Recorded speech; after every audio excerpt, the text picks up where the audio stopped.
আরও এক যুদ্ধের দামামা বেজে ওঠার অপেক্ষায়, যে যুদ্ধ হবে পুতিনের রাশিয়া বনাম ন্যাটো সদস্য পোল্যান্ডের মধ্যে।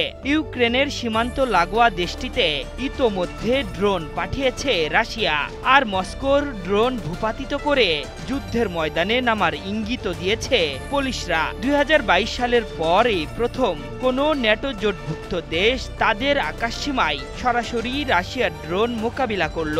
এরই মধ্যে নিজেদের আকাশসীমা ও বিমানবন্দর বন্ধ ঘোষণা করেছে এই পোল্যান্ড।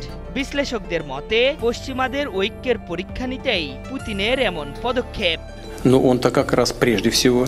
পোল্যান্ডের সশস্ত্র বাহিনীর বরাতে বার্তা সংস্থা রয়টার্স জানিয়েছে, ইউক্রেনে হামলার সময় পোল্যান্ডের আকাশসীমা লঙ্ঘন করে ঢুকে পড়া রুশ ড্রোন গুলি করে ভূপাতিত করা হয়েছে।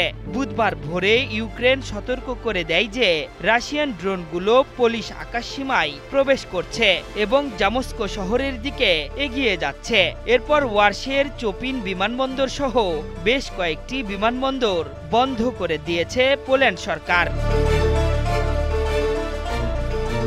পোল্যান্ডের আকাশসীমায় এমন এক সময় রুশ ড্রোন প্রবেশ করেছে যখন ন্যাটো ও পশ্চিমা মিত্ররা কিয়েভের হাতকে শক্তিশালী করতে তহবিল ও সামরিক সহায়তার পদক্ষেপ নিচ্ছে। সেই সাথে সেনা সদস্য পাঠিয়ে নতুন পায়তারার চেষ্টা করছে কিয়েভের পশ্চিমা মিত্ররা। এমনকি পোলিশ প্রধানমন্ত্রীকে নিয়ে বেলারুশ সীমান্ত পরিদর্শন করেছে EU president Ursula von der Leyen.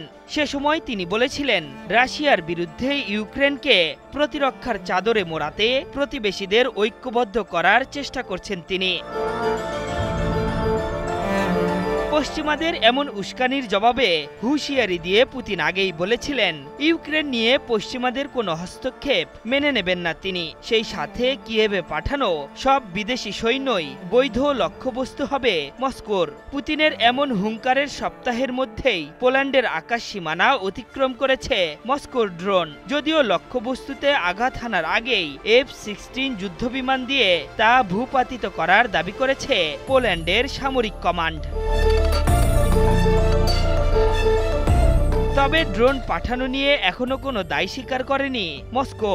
এমনকি মার্কিন পররাষ্ট্র দপ্তরও সঙ্গে সঙ্গে কোনো মন্তব্য করেনি। এদিকে ফ্লাইট রাডার 24 এর তথ্য বলছে, বুধবার সকালে সপাতে নামার কথা থাকা ফ্লাইটগুলো মোড় ঘুরিয়ে বিভিন্ন বিমানবন্দরে পাঠানো হয়েছে। এর মধ্যে দক্ষিণ পূর্বাঞ্চলের জেসজভ ইয়াসিওঙ্কা বিমানবন্দরও আছে, যা ইউক্রেনে যাত্রী ও অস্ত্র পরিবহনের কেন্দ্রস্থল হিসেবে ব্যবহৃত হচ্ছে। আশরাফুল ইসলাম, একাত্তর।